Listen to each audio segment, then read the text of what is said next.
President Rodrigo Duterte renewed his commitment to rid the country of illegal drugs when he met with the Filipino community in Singapore. More details of this report from Rocky Ignacio.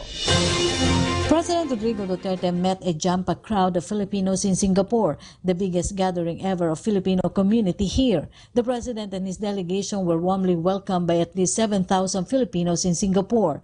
In his speech, President Duterte assured that there will be no let-up in the fight against illegal drugs. You are into drugs and destroy our youth, the next generation after us. Pag ginawa ninyo yung gunggong at marami ang siraulo, and I would hate it. Look, it can never be a crime to say that I will kill you if you destroy my country. That is a very legitimate statement. Pati sino? Kung sinabi mo, sisirain ko, you deprive us of the next generation of the Filipino, I will destroy you. And when I was mayor, I was already the favorite whipping boy ng mga human rights.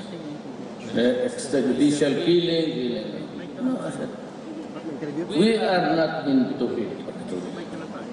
Hindi kami I will not allow the police na paluhurin yung tao tapos tatalian yung kamay sa likod.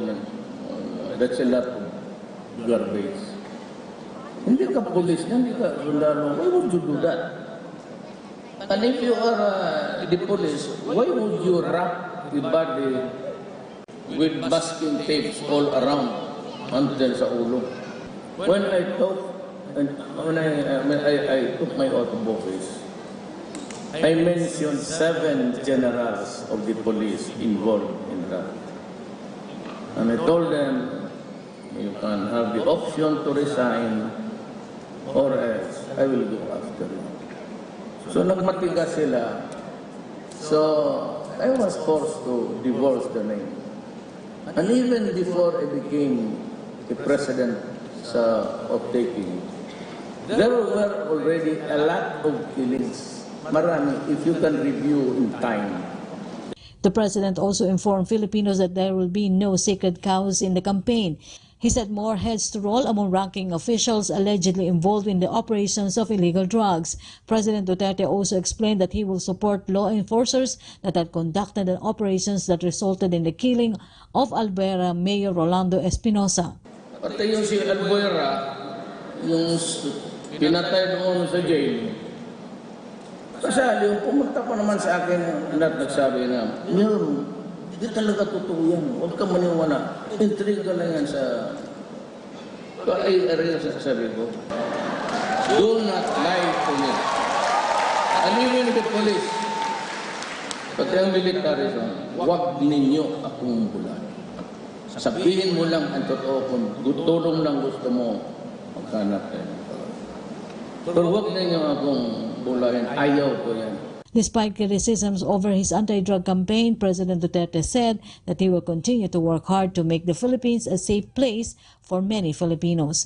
The president also thanked Singapore government for ensuring the welfare of 180,000 Filipinos here. I'd like to thank first the Republic of Singapore for hosting about 100,000 plus Filipinos and giving them the opportunity to work and earn money. And of course, for treating my countrymen the way you just treat also an ordinary Singaporean citizen. It's almost being equal here. And thank you for the use of the auditorium. And nakausap ko we had lunch together with the Prime Minister. And I expressed to them our gratitude for and in behalf of our countrymen and the government. For PTV News, Rocky Ignacio, Singapore.